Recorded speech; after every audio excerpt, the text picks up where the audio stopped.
Hermanos, es un gran privilegio para mí estar con ustedes de nuevo. Yo venía al Perú pensando que iba a enseñar un grupito de hermanos y parece que el grupito ha crecido un poco, pero gloria a Dios. En esta lección, en este tiempo, voy a resumir muchas de las verdades que enseñé la última vez que estuve acá. Muchas personas me han hecho varias preguntas con respecto al Evangelio, con respecto al propósito de las cosas que dije la última vez que yo estuve presente. Entonces voy a hacer un pequeño resumen. Vamos a empezar con la Gran Comisión en Mateo 28.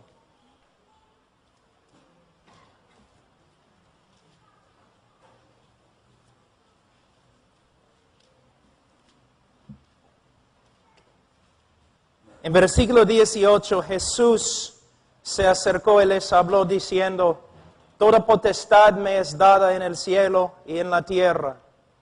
Por tanto, id y haced discípulos a todas las naciones, bautizándolos en el nombre del Padre y del Hijo y del Espíritu Santo.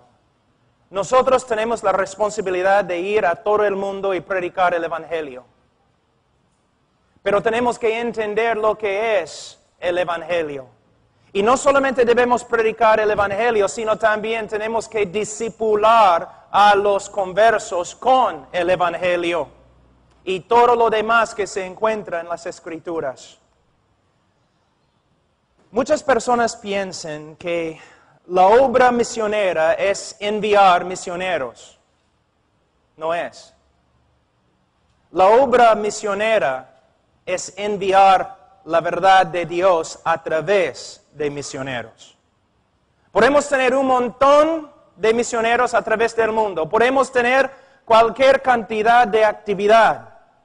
Pero si no tenemos doctrina correcta, si no estamos predicando un evangelio bíblico e histórico, no estamos logrando nada. No estamos avanzando el reino de Dios. Voy a decir algunas cosas aquí hoy día y esta semana, y ustedes van a pensar con qué autoridad dice Pablo estas cosas. Hay un principio de la hermenéutica que es muy importante, que siempre debemos hacer nuestra teología en el contexto de la iglesia. ¿Qué significa? Cuando interpretamos la Biblia, vamos a decir, cuando interpretamos un texto de la Biblia, debemos usar las reglas de la gramática, tenemos que ser creyentes con el Espíritu Santo, por supuesto. Tenemos que considerar el contexto histórico y tenemos que luchar para lograr la interpretación correcta. Pero después de haber interpretado el texto, ¿qué debemos hacer? No somos una isla. La sabiduría no empezó con nosotros, no nació con nosotros y no va a morir con nosotros. ¿Cómo podemos saber de verdad que estamos interpretando la Escritura correctamente? Bueno, primeramente podemos hablar con los hermanos alrededor de nosotros, otros pastores. Pero hay un problema. Si solamente hablo con los pastores norteamericanos, quizás todos nosotros hemos sido influenciados bastante por nuestra cultura. Bueno, entonces también debo hablar con otros cristianos de otras culturas quizás. Sí, está bien, pero hay otro problema. Si solamente hablo con cristianos contemporáneos y si rechazo o no considero la historia de la iglesia, quizás todos nosotros estamos equivocados. Lo más sabio que puedo hacer después de interpretar un texto es comparar mi interpretación con la iglesia actual y también con la iglesia a través de la historia de la iglesia. Y si todas las iglesias a través de la historia del cristianismo están de acuerdo y no estoy de acuerdo con ellos, probablemente yo estoy equivocado. ¿No es cierto?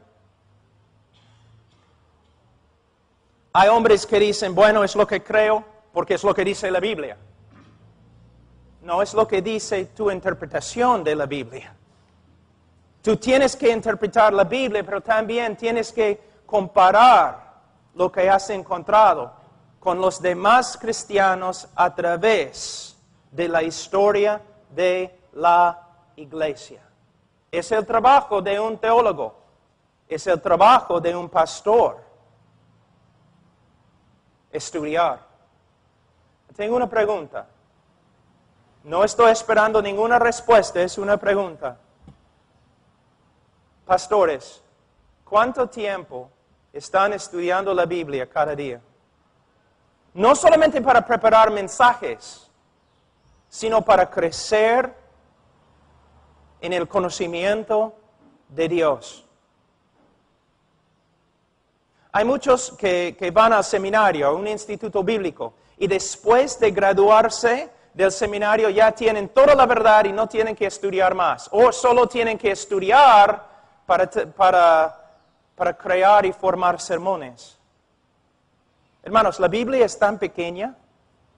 El conocimiento de Dios que Él nos ha dado a través de su Biblia es tan limitada que podemos alcanzar todo lo que Dios tiene para con nosotros en 3 años en un instituto. Y muchas veces también salimos creyendo lo que el instituto nos enseñó. Pero no hemos pasado horas y horas y meses y años escudriñando las Escrituras para aprender lo que verdad nos enseña. En el día de hoy, casi la mayoría de los problemas que encontramos en cristianismo tienen una sola fuente. Los obreros de Dios llenan sus vidas con actividad y ministerio, pero no pasan tiempo con el Señor en la palabra del Señor. Muchas veces somos como loros, repetimos lo que hemos escuchado de otros, en vez de escudriñar las Escrituras para ver si es así. Hermanos, mira, lo único que tenemos es la palabra de Dios. No podemos pelear contra el diablo, no podemos pelear contra el mundo, no podemos pelear contra la depravidad del hombre con opiniones nuestras y contemporáneas. La única arma que tenemos es la palabra de Dios y tenemos que estudiarla y usarla. Los hombres que han tenido, a través de la historia de la iglesia, los hombres que han tenido el impacto más grande han sido hombres que estudiaron la palabra de Dios horas y horas cada día. Y tú dices, sí, por supuesto, los teólogos, no. Hudson Taylor, de China, conocido como quizás el misionero más importante y exitoso en la historia de misiones modernas, su fuente, la fuente de su éxito, la fuente del poder de Dios en su vida, su estudio de las Escrituras. Me mudé hace 1 año y medio a Alabama, de Illinois a Alabama, al sur de mi país, buscando una sola cosa. Yo tengo 3 hijos. Su necesidad más grande es la verdad de Dios.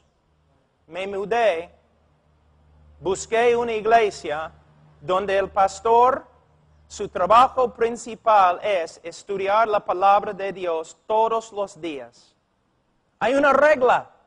Él no debe estar en la iglesia ministrando, haciendo un montón de cosas. Nosotros necesitamos un hombre que cada domingo en la mañana y cada domingo en la noche va a pararse ante miles de personas y predicar la Biblia. Porque ha pasado 20, 30 horas en el estudio de la Escritura. Necesitamos la palabra de Dios. Pero la mayoría de los pastores en el día de hoy están corriendo por todos lados. Los que trabajan en misiones, los que tienen ministerios, todos están ocupados haciendo un montón de cosas. Pero ¿qué necesita la gente? Necesita la palabra de Dios. Y si la gran comisión va a avanzar a través de hombres y mujeres que conocen a Dios a través de su palabra, que conocen muy bien lo que es el Evangelio y lo prediquen bíblicamente y claramente. Es un llamado a dejar a un lado todas las actividades y dedicarnos al estudio de la palabra de Dios. ¿Para qué? Cuando abremos la boca para testificar, cuando abremos la boca para aconsejar, la palabra de Dios salga y no las opiniones de los cristianos contemporáneos llenos de psicología y no de la palabra de Cristo. Ahora, el Evangelio. Tenemos que predicar el Evangelio, por supuesto. Una vez, algunos profesores doctorados me invitaron a un seminario y me dijeron, Pablo, nosotros quisiéramos que tú entrevistes 18 hombres que van a salir con su maestría. 18 hombres que van a salir con su maestría. Una sola pregunta. Pregúntales qué es el Evangelio.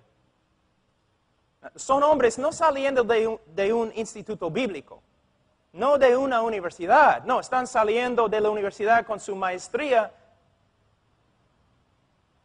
Iban a salir y predicar el Evangelio. Mi pregunta, ¿qué es el Evangelio? De 18 hombres, solamente uno tenía alguna idea de lo que era el Evangelio. Tú dices, pero caramba, ¿qué están enseñando en los Estados Unidos entonces si no están enseñando el Evangelio? Mi pregunta es, ¿qué es el Evangelio para ti? ¿Qué tipo de Evangelio predicas tú? ¿Dios te ama y tiene un plan maravilloso para tu vida? ¿Es el Evangelio que predicas? Porque no es el Evangelio de Cristo. No es el Evangelio del apóstol Pablo. ¿Tu Evangelio, qué tipo de Evangelio predicas? ¿Usas preguntas como, ¿quieres ir al cielo? ¿Quieres tomar tu decisión? ¿Quieres repetir una simple oración conmigo? ¿Es tu Evangelio? Entonces no estás predicando el Evangelio de Cristo. Ni del apóstol Pablo, ni de Spurgeon, ni de los teólogos a través de la historia de la iglesia. Estás predicando un Evangelio contemporáneo que no tiene poder. Y por esta razón muchos de los conversos en tu ministerio caminan como carnales en la calle. ¿Qué es el Evangelio? Mira cómo es. Voy a usar los norteamericanos como ejemplo, pero también se aplica a los peruanos, ¿no? ¿Cómo es el hombre en el día de hoy? Los hombres en la calle sin Cristo, sin Dios, ¿ellos aman a Dios? No. La Biblia dice son aborrecedores de Dios y que se aman a sí mismos. Entonces, todos los inconversos en el mundo se aman a sí mismos, ¿no es cierto? Y también cada hombre pecador sin Cristo tienen planes para su vida. Sus propios planes para su vida, ¿no es cierto? Los hombres caminando en la calle se aman a sí mismos y tienen un montón de planes para sus vidas. Entonces tú, evangelista, llegas, tú dices, Dios te ama y tiene un plan maravilloso para tu vida. Y el hombre pecador, incrédulo, dice, ay caramba, ese me gusta. Yo me amo a mí mismo y Dios me ama también. Yo tengo planes maravillosos para mi vida y Dios también tiene planes maravillosos para mi vida. Entonces yo lo acepto. ¿Qué tengo que hacer? Solamente tienes que repetir una sencilla oración. ¿Es todo? Sí. ¡Ay, caramba! Sí. ¿Dónde? Ya, yo voy a repetir la oración, vamos. Ese no es el Evangelio. No tiene nada que ver con el Evangelio, no se encuentra en la historia de la iglesia. Es una cosa que básicamente proviene de los Estados Unidos, del siglo pasado. Una creencia fácil. Un evangelismo superficial. En vez de decir a la gente, en vez de proclamar el Evangelio, en vez de clamar, el hombre tiene que arrepentirse y creer. Nosotros simplemente decimos, ¿quieres tomar tu decisión? Solamente demora 5 minutos. ¿Quieres recibir a Cristo? Cristo vino a Israel. Dice, el tiempo se ha cumplido, el reino de Dios se ha acercado. ¿Quién quiere pedir que yo entre en su corazón? No. Por eso, arrepentíos y creed el Evangelio. Hemos tomado el glorioso Evangelio de Dios y lo hemos reducido a un rito. Aquí en Perú, la mayoría se cree salvo, ¿por qué? Porque fue bautizado como niño, ¿no es cierto? La mayoría de los católicos, yo soy salvo, ¿por qué? Yo fui bautizado como niño. Y los evangélicos dicen, ¡qué herejía! Pero los evangélicos son igual. Nosotros a veces somos iguales. ¿Vas a ir al cielo? Sí. ¿Por qué? Tomé mi decisión. Oré para que Cristo entrara en mi corazón. De nuevo, tal lenguaje no se encuentra en la Biblia, tampoco se encuentra en la historia de la iglesia, tampoco se encuentra en las prédicas de los hombres que nosotros mismos reconocemos como los grandes evangelistas. He tomado mi decisión. La mayoría de las personas están confiando en una decisión y la sinceridad que tenían cuando tomaron su decisión, en vez de confiar en Cristo y mirar a Cristo.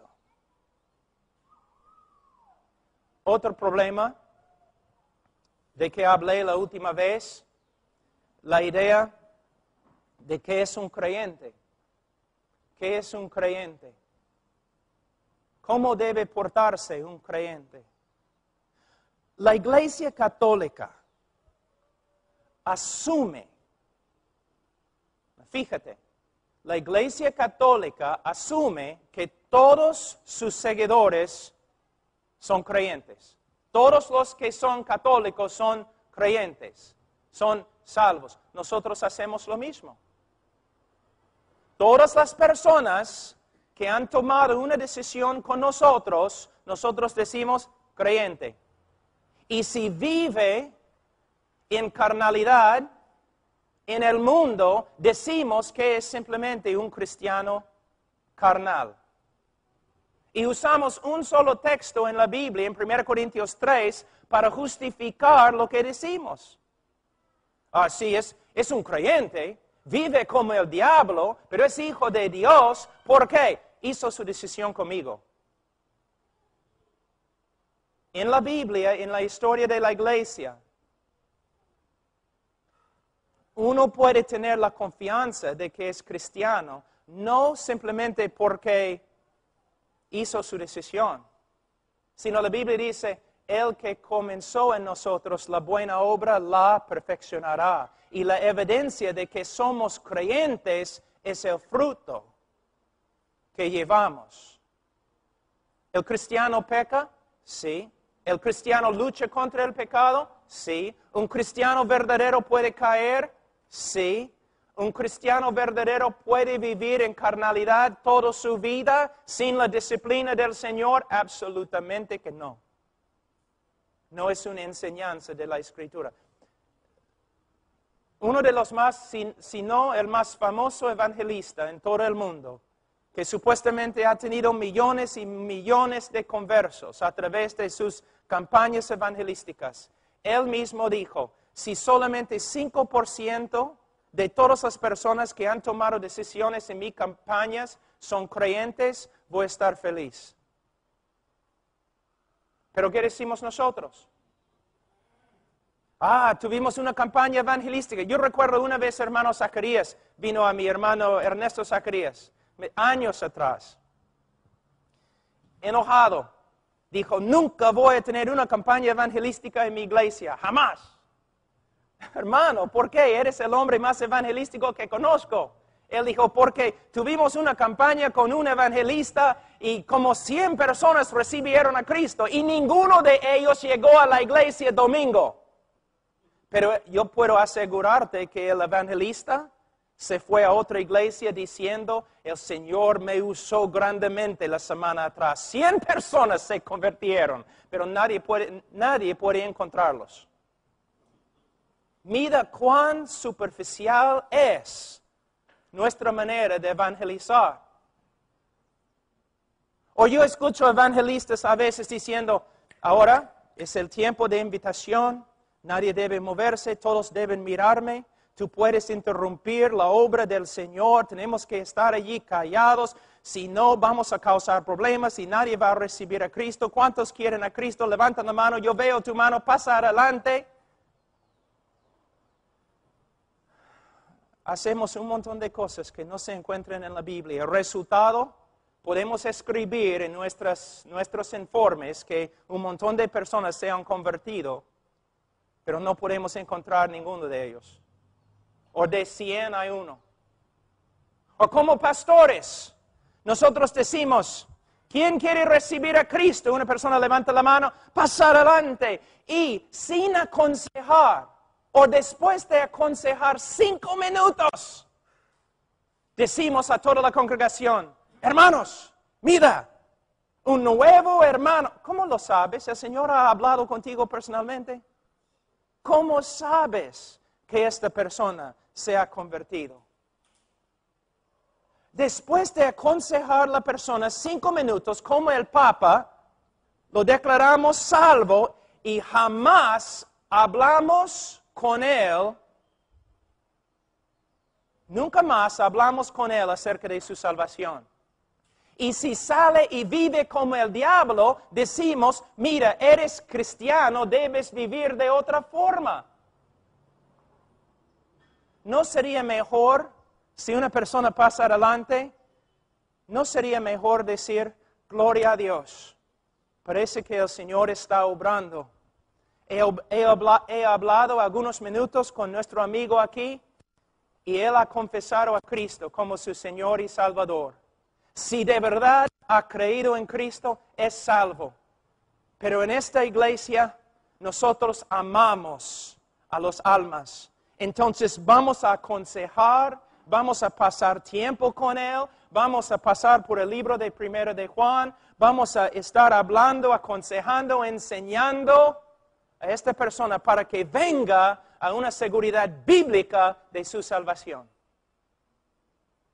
Es una diferencia entre un ministerio superficial y un ministerio bíblico. El mero hecho que un hombre ha levantado la mano no significa nada. El mero hecho que una persona ha tomado una decisión no significa nada. Mira cómo hacemos el evangelio en el día de hoy. Hay un incrédulo y queremos testificarle, ¿no? Señor, ¿te das cuenta que eres pecador? Si él dice sí, entonces la segunda pregunta, ¿quieres ir al cielo? Si él dice sí, entonces tercera pregunta, ¿quieres orar y pedir a Cristo que entre en tu corazón? Si él dice sí, entonces oramos y él repite nuestra oración y después preguntamos, ¿fuiste sincero cuando oraste? Y si él dice, creo, entonces eres salvo. Y si el hombre dice, pero no estoy seguro, nosotros decimos, por supuesto eres salvo porque Cristo ha prometido, si le pides, Él va a entrar en tu corazón, tú le has pedido, Él ha entrado. Por fe tienes que creer que has creído. Pregunta, ¿es el Evangelio? Vamos a examinar un ratito. Señor, ¿sabes que eres pecador? Si Él dice sí, no necesariamente significa nada. Pregunta al diablo si sabe si es pecador. Señor diablo, ¿eres pecador? Soy el mejor pecador, el peor pecador.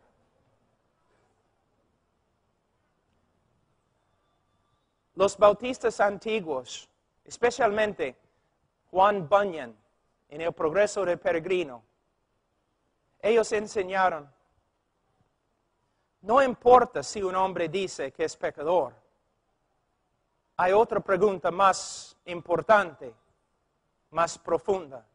Señor, desde que has escuchado el Evangelio, el Señor ha obrado en tu corazón de tal forma que el pecado que antes amaste, ahora aborreces. Dios ha hecho algo en tu corazón, Señor, hay arrepentimiento. Ahora ves el pecado de una forma diferente, el pecado que antes amaste, ahora puedes decir que Dios ha obrado en tu corazón para que ahora aborrezcas este mismo pecado. Una obra sobrenatural del Espíritu Santo obrando en el corazón de un hombre muerto. Una resurrección, algo que un evangelista no puede manipular. Una obra que no requiere canciones especiales o luces bajas. Señor, ¿qué ha hecho Dios a ti? ¿Te ha dado un corazón nuevo? ¿Un corazón que tiene vergüenza del pecado? ¿Un corazón quebrantado? ¿Un corazón ahora que aborrece el pecado que antes amó? Si una persona dice, sí, soy pecador, preguntamos, ¿quieres ir al cielo? ¿Y quién no? Una vez una persona te ha dicho, no, me gustaría ir al infierno. Hermanos, todos quieren ir al cielo. Todas las teorías del gobierno, teorías económicas, sociales, tienen que ver con el deseo del hombre de ir al cielo. Hermanos, en las Filipinas, en las islas, allí en Asia, una vez yo estaba ahí y después de cosechar el arroz, los campesinos también en el norte acá, ¿no? Especialmente en la selva, departamento de Amazonas, cuando cosechan el arroz, ¿qué hacen? Prenden fuego al campo, ¿no es cierto? Van a quemar todo el campo. ¿Y qué pasa cuando el campo se quema? Las víboras salen rápidos, ¿no es cierto? Pero cuando salen todavía son víboras, no han cambiado. Si tú preguntas a un hombre, ¿quieres ir al cielo? El peor hombre del mundo, el hombre más egoísta del mundo va a decir, por supuesto, porque quiero lo mejor para mí. Yo no quiero sufrir, yo quiero estar en un lugar lindo, hermoso. Entonces, cuando tú preguntas a una persona, ¿quieres ir al cielo? Y si él dice sí, no significa que Dios ha obrado en su corazón.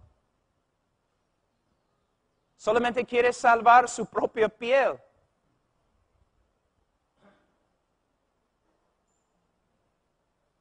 La pregunta no es, ¿quieres ir al cielo? La pregunta es, Señor, ¿ha obrado Dios en tu corazón de tal forma que ahora tienes un deseo de buscar a Dios? ¿Algo ha pasado en tu corazón? ¿Algo ha sucedido en tu corazón? ¿Tu corazón ha cambiado? Antes, Señor, La Biblia dice de ti que todo hombre nace aborrecedor de Dios, un hombre que solamente se ama a sí mismo. Pero Señor, después de escuchar el Evangelio, tu corazón ha cambiado. Ahora puedes ver que Dios es supremo y nada tiene más valor que Él. Deseas conocer a Dios y glorificar a Dios con tu vida. Todos quieren ir al cielo. La mayoría no quiere que Dios esté cuando llegue. ¿No es cierto? Por supuesto podemos hablar del cielo, por supuesto.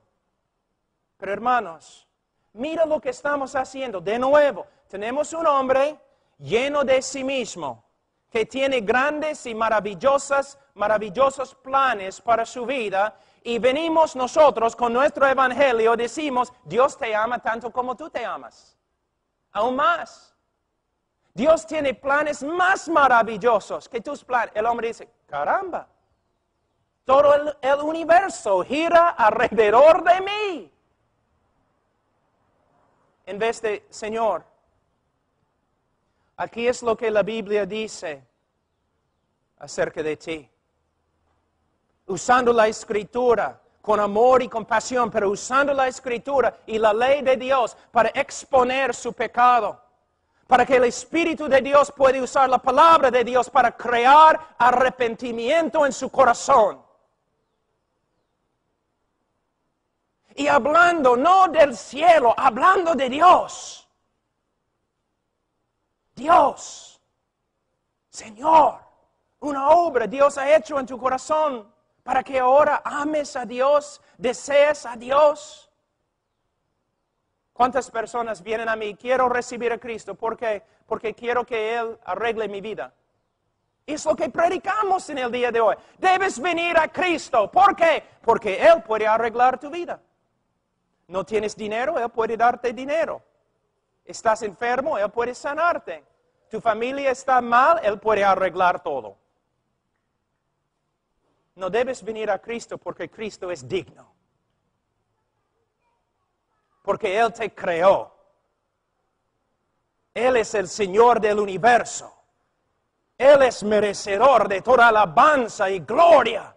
Aún los que van al infierno deben adorar a Cristo porque Él es digno.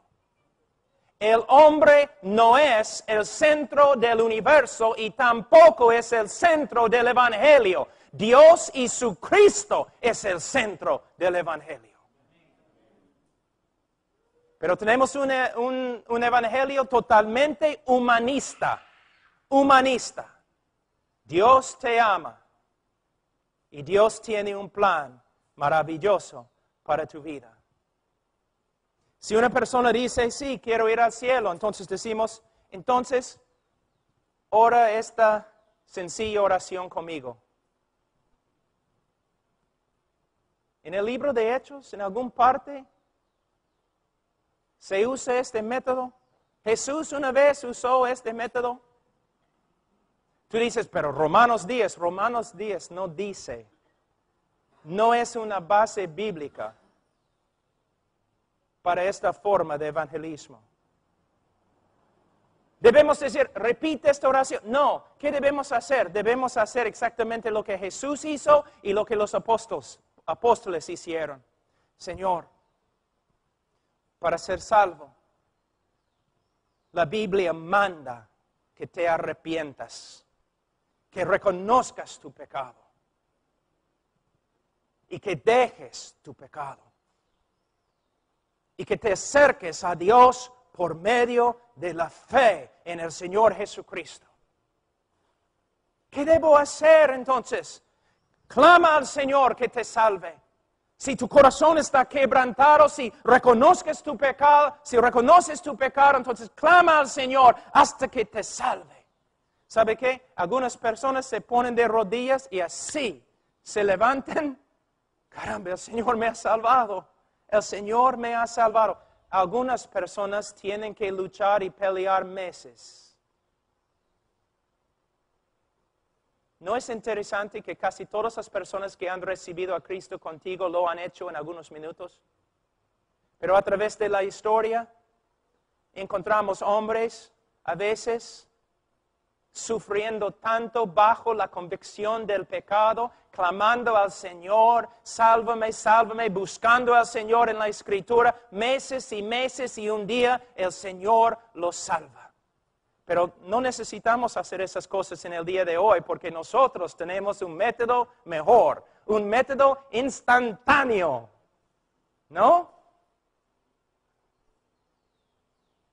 Una ilustración que uso. Yo estaba predicando cerca de Alaska, en el norte.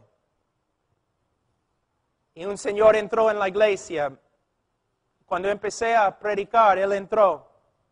Una montaña, un hombre bien grande, de como 65 años por ahí. Entró, una cara tan triste. Entonces empecé a predicar el Evangelio. El Evangelio. Y después de predicar, bajé de la plataforma, fui al hombre, dije, Señor, tienes la cara más triste que he visto en mi vida. ¿Qué pasa? Y él sacó algunos rayos X y me dijo, acabo de venir del hospital, voy a morir en 3 semanas. El médico me dijo, tengo 3 semanas. Yo le dije, Señor, yo te prediqué el Evangelio. ¿Entendiste? Él dijo, sí, entendí. ¿Qué habrías hecho tú? Entonces, ¿quieres repetir esta oración conmigo? Pero él dijo, sí, entiendo. Un niño puede entender. ¿Pero es todo? Yo entiendo. Pero no he cambiado con respecto a mi pecado. No he cambiado, no tengo ningún deseo de seguir a Dios, solamente voy a morir. Entonces, lo único que tengo que hacer es repetir esta oración. Señor, tú tienes 3 semanas, yo tengo una noche acá y voy a regresar a los Estados Unidos. Voy a cancelar mi vuelo y vamos a sentarnos acá hasta que mueras o hasta que vengas a conocer a Cristo. ¿De dónde viene la fe? ¿De dónde? Entonces empezamos en el Antiguo Testamento. Promesa tras promesa tras promesa.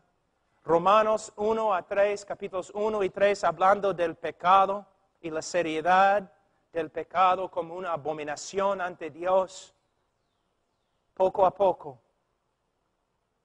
el hombre dice, sí, veo mi pecado. Soy un hombre horrible. Siempre he sido un hombre muy físico. He golpeado a otros hombres. Puedo ver mi pecado ante Dios. Ya, continuamos.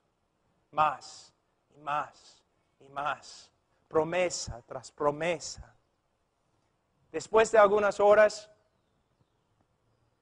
yo le dije, Señor, una vez más, vamos a leer Juan 3:16.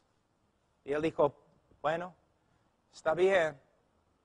Entonces, empezó a leer así con la Biblia, ¿no? Sobre sus rodillas, leyendo, y él dijo, bueno, porque de tal manera amó Dios de ahí empezó así, a temblar. Oh, Pablo, mis pecados no hay. Señor, me perdonó. Me ha dado vida eterna. Voy a morir, pero no voy a morir. Voy a ir al cielo. El Señor me ha salvado. Yo le pregunté, ¿cómo sabes, Señor? Y él dijo, Pablo, ¿nunca has leído este texto? ¿Qué pasó? Yo te digo lo que pasó. Lo que no puede pasar en tu ministerio. El Espíritu Santo, después de horas y horas en la palabra de Dios, viendo la gravedad de su pecado, la grandeza de la salvación de Cristo, poco a poco el Espíritu Santo comenzó a cambiar su corazón. Una obra sobrenatural. Yo no tenía que decirle, eres salvo porque repetiste una oración. El Espíritu Santo le dijo, eres salvo. Por medio de la palabra de Dios. Si tienes un método de evangelismo, un libro que dice método de evangelismo, para mí va a la basura. Método de evangelismo. Métodos, métodos. ¿Por qué necesitamos métodos? Porque no tenemos el poder de Dios. Y no tenemos el poder de Dios porque estamos usando métodos y nos hemos olvidado de la palabra de Dios. Los fariseos usaron la palabra de Dios para hacer a sus discípulos. Pero Jesús dijo que sus discípulos eran hijos del infierno. ¿Cuántos de nuestros discípulos son nada más que hijos del infierno? Se dicen creyentes, pero nunca viven como creyentes.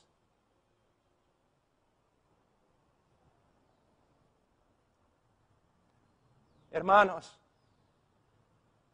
¿cuántos católicos van a morir este día y van a entrar en el infierno porque una autoridad religiosa les ha dicho que son salvos?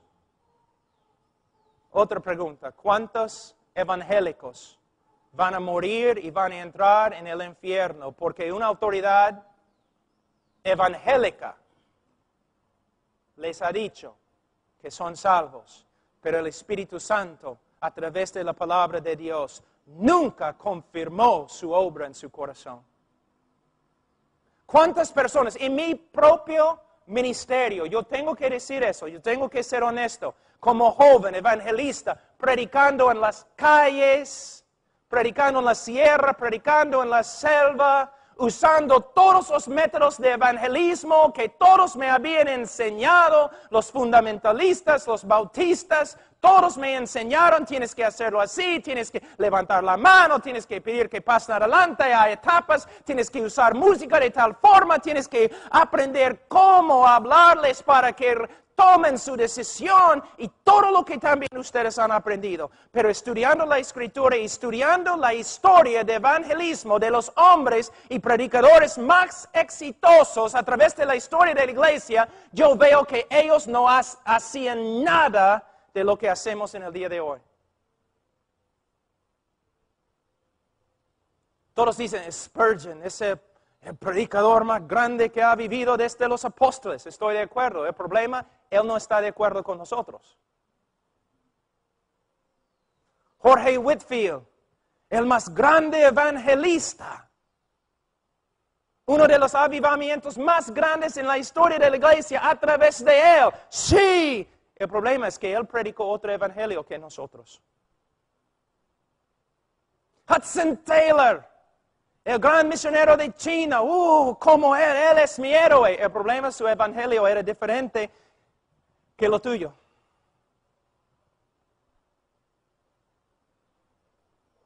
Jorge Mueller, el hombre de fe en Inglaterra, él ayudó 10,000 huérfanos. Quiero ser como él. El problema es que su evangelio no era como nuestro evangelio en el día de hoy. Guillermo Carne, el padre del movimiento misionero moderno. India. Nosotros trabajamos con la primera iglesia que él fundó en India. Quiero ser como él, pero hay un problema. Su evangelio era diferente que el evangelio que predicamos en el día de hoy. Era un evangelio basado en la palabra de Dios. Un evangelio que no podía avanzar por medio de métodos de manipulación y psicología. Era un evangelio que dependía totalmente del Espíritu Santo. Si el Espíritu Santo no regenera tu corazón, yo no puedo hacer nada contigo. Yo solo puedo predicar. A veces, hermanos, la manera en que yo he predicado antes, cuando yo era joven, como un payaso. ¿No? En una campaña vamos a tener un montón de cosas para atraer a la gente, vamos a tener payasos, vamos a tener música, vamos a tener cantantes especiales y vamos a tener predicadores elocuentes y todo lo demás. Todo eso no puede levantar a los muertos. Y los hombres incrédulos son muertos. Ahora, ¿cómo veo la prédica evangelística? Como Ezequiel. Ezequiel, ¿estos huesos vivirán? Tú sabes, Señor. Yo voy a profetizar. Yo voy a predicar la palabra de Dios. Pero solo el Espíritu Santo de Dios puede levantar a los muertos. Y si de verdad es la obra del Espíritu Santo, ellos no solamente se van a levantar, sino también van a caminar y van a continuar caminando hasta la gloria. Y no vamos a tener que buscarlos tanto, porque las ovejas verdaderas oyen su voz y le siguen. En la próxima prédica voy a predicar sobre lo que es el Evangelio. Oremos, hermanos. Padre Santo, te doy gracias por este día, por los hermanos que han venido. Te doy gracias, Señor, por tu palabra. Señor, ayúdanos a entenderla. Predicar un evangelio puro, limpio, bíblico, histórico. Y Señor, use el evangelio para levantar a los muertos, para llamar tu pueblo. En el nombre de Cristo Jesús. Amén. Todos nosotros hemos sido influenciados bastante por nuestra cultura. Bueno, entonces también debo hablar con otros cristianos de otras culturas quizás. Sí, está bien, pero hay otro problema. Si solamente hablo con cristianos contemporáneos y si rechazo o no considero la historia de la iglesia, quizás todos nosotros estamos equivocados. Lo más sabio que puedo hacer después de interpretar un texto es comparar mi interpretación con la iglesia actual y también con la iglesia a través de la historia de la iglesia. Y si todas las iglesias a través de la historia del cristianismo están de acuerdo y no estoy de acuerdo con ellos, probablemente yo estoy equivocado. ¿No es cierto? Hay hombres que dicen, bueno, es lo que creo porque es lo que dice la Biblia. No es lo que dice tu interpretación de la Biblia. Tú tienes que interpretar la Biblia, pero también tienes que comparar lo que has encontrado con los demás cristianos a través de la historia de la iglesia. Es el trabajo de un teólogo, es el trabajo de un pastor. Estudiar. Tengo una pregunta. No estoy esperando ninguna respuesta, es una pregunta. Pastores, ¿cuánto tiempo están estudiando la Biblia cada día? No solamente para preparar mensajes, sino para crecer en el conocimiento de Dios.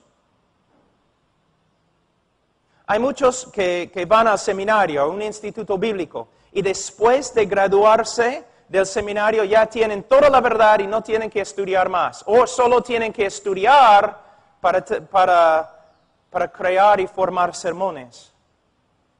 Hermanos, la Biblia es tan pequeña.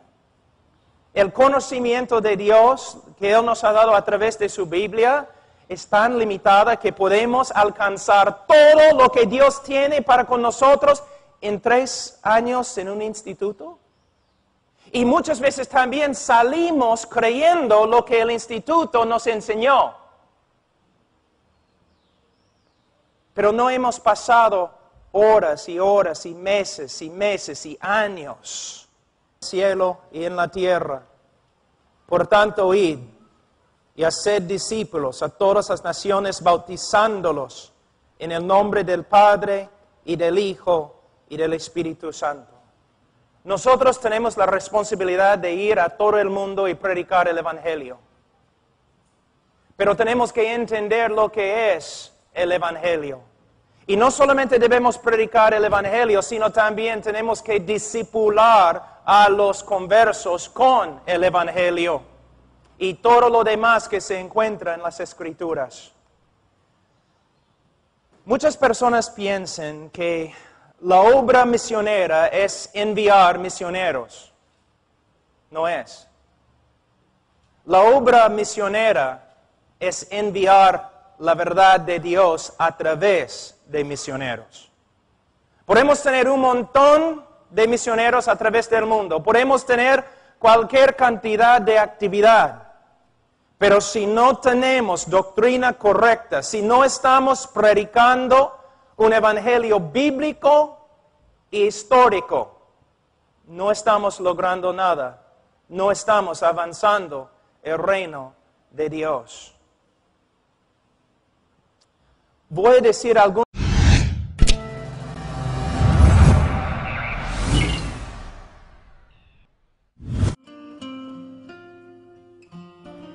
Hermanos, es un gran privilegio para mí estar con ustedes de nuevo. Yo venía al Perú pensando que iba a enseñar un grupito de hermanos y parece que el grupito ha crecido un poco. Pero gloria a Dios. En esta lección, en este tiempo, voy a resumir muchas de las verdades que enseñé la última vez que estuve acá.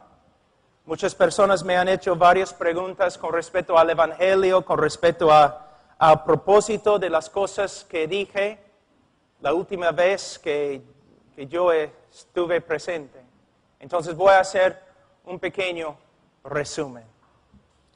Vamos a empezar con la Gran Comisión en Mateo 28.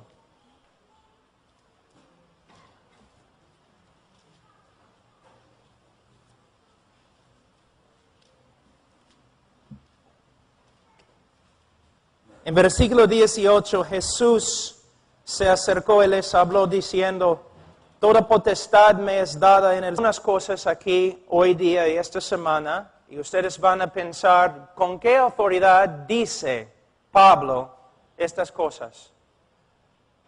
Hay un principio de la hermenéutica que es muy importante, que siempre debemos hacer nuestra teología en el contexto de la iglesia. ¿Qué significa? Cuando interpretamos la Biblia, vamos a decir cuando interpretamos un texto de la Biblia, debemos usar las reglas de la gramática, tenemos que ser creyentes con el Espíritu Santo, por supuesto, tenemos que considerar el contexto histórico y tenemos que luchar para lograr la interpretación correcta. Pero después de haber interpretado el texto, ¿qué debemos hacer? No somos una isla. La sabiduría no empezó con nosotros, no nació con nosotros y no va a morir con nosotros. ¿Cómo podemos saber de verdad que estamos interpretando la Escritura correctamente? Bueno, primeramente podemos hablar con los hermanos alrededor de nosotros, otros pastores. Pero hay un problema. Si solamente hablo con los pastores norteamericanos, quizás